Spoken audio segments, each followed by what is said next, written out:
Pabengi Pampanga, Maya Pabengi Kabalen, magbalik ko po ya ako yung kaya kayong talasuyong ating puso makabalen, JM Jesus. At penga ako po kaya kayo nandin. Subukan talang pakisabyan metong ding 30 na most outstanding Kapampangan awardees ngayon ng Banwa. At ngayon ya kaya betaya, nung akakit you, dakal makapidayit kayo ng event ngayon ni, pauli na ning metong taong pakisabyan ngayon ni. Let's welcome Mr. Philip Torres. Ayan. Hi, Sir, hello. congratulations and Hi. we are so happy because Pidayit has been a very big part of CLTV for the past few years. Sir, Yes. kwento mo naman, nanoing maging reason or inspiration na ning pamagsimula na ning Pidayit? Yeah, mag-umpisa kanita, well, designer na, may gusto ako mong, yan, typical designer, mag-start ko ka rin. And then, syempre, bisa ako magka-identity. And I want, of course, basically, I want to promote our culture, our heritage na bakit ita ibahagit at gawan, ne?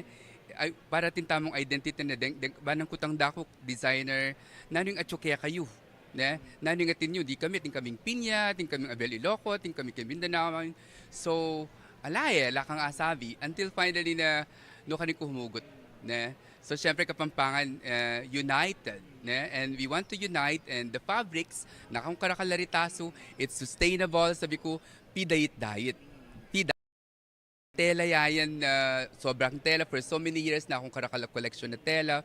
What will I do with this, no ka-expensive, aliwali ating cotton, ating linen, ating silk, na seda. Pero sabi ko, I want to create something that is very Kapampangan. Then I started na, ito ang doily flower, na nagagawa namin yung home economics, na, that ang piyabe-yabe ako la, pidugtong-dugtong ko la. And along my travel, ever since sabi ko, we want to have an identity na pagmaragol ng Kapampangan. Kaya designer ko kanita niya, mag-start ko pa, then nga ganagan natin professional, then doctors, makanyang ala kaming sulod, lagi kaming kulela, ala kaming, alala ka nung, lagi lang ka nung masasambot king Laguna, king Mindanao, alala ng identity. And now, may bait sa pidayit, diet, and it's like a fabrics, of course, the fabrics that I put together. And luckily, biglang Pidayit is Philip D. Santores, yung acronym ko. Kasi pangadi ka talaga yan. So, syempre, munang-muna, itong instrumento tamo mo. Ay, masaya, at least, milyari, and piyabe-yabe ako yung tela, at parang Pidayit, wala magnetic yan, wala matin yung anting-anting. Isungikit mo itang magnify ka, and then, wala mo rin tao, then ita mo na Kapampangan na, to unite, Pidayit diet ko na from professional, from, a simpleng tao mo na pwede lang miyabe-yabe and there is an impact, di ba? A big impact na numi-unite tamo, there will be a beautiful art that will happen. Tapuning ustuya pa yung sinabi ng Sir Philip Torres na yung Pidayit taliya mo malan. So kumbaga pwede yung simbolo na nitang pisan metong daning Kapampangan. Kasi Pidayit ang piyabe-yabe mula. And right now, you can see itang Pidayit piyabe-yabe ng ating Kapampangan, which is, this event is very important mo naman. So sir, kutang kunano naman yung penamdaman mo, anya nga balo mo na may nominate and eventually may announce you're one of the awardees for this year. Mo. Oh my God, syempre, it was, may shock ko ako balo nung, of course, it's mixed feeling na, aliwaliwaling pakiramdam, of course, but I'm very honored and balo ko masakit ting maging, Mocha Award. My friends are, Dila Sauda Rosario, the Claude Tayag, the Andy, and all kind, and all of a sudden I'm one of them. And magyang legit in talagang may malamit ang in-acknowledge de. Ito maragol ko ng pasalamat na in-acknowledge na ni Kapampangan at masaya na ako man at ngeni no na yung pandakala proyekto na we will unite.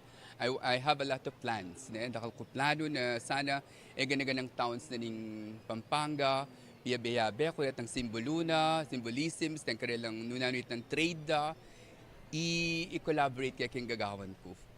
Right now, Sir Philip, I'll give you an opportunity to thank everyone ang pong invite na manalbe mo naman ngayon Most Outstanding Kapampangan Awards live yung CLTV po. I invite na kayo po para lawen nyo yung kaya kaming yung palabas da ngayon ni Kenny na a lot of people that we will unite together and it's very symbolic na everything is in Pidayit and hopefully we can have a fashion show. Basta subaybayan niya po kaya katamong stasyon ngayon and dakala salamat at agatan dako Kapampangan ko pagmaragol ko. Well-deserved award for Sir Philip Torres. Siyempre, neto niya ka rin talagang papakit, mayaman, ang pong aliwaya talaga yung kulturang Kapampangan through Ining fashion na ning pidahit. Yes, now atin tayo ng fashion, atin tayo ng tela na pwede tayong gamitan nung no ka rin gana from tourism, then iba't then gana kan judiciary, then doctors and all, nung nanin kailangan da, of course with our support and Pamisan Metong to unite. And I'm sure it will be a success and abalo tamot bong yato. Itakal salamat po at lawen tao po tanong akasabi tala ring aliwa pang awardees man kanita pakaramdaman tala naman din kwento da prior kening mismong most outstanding Kapampangan Awards. Pasibayo ya ko pa JM De Jesus at tumuto kay po king CLTV 36 ban kanita apanal bentaya in buong most outstanding Kapampangan Awards this year. Balik kami po. At pasalamat ko rin ka rin ginawa Kenny, the people behind this and of course then kalupak mo naman Menyang Bot keng Mocha po 2023, right? And thank you so much. Okay, nakal pong salamat. Congratulations, Sir Philip Torres.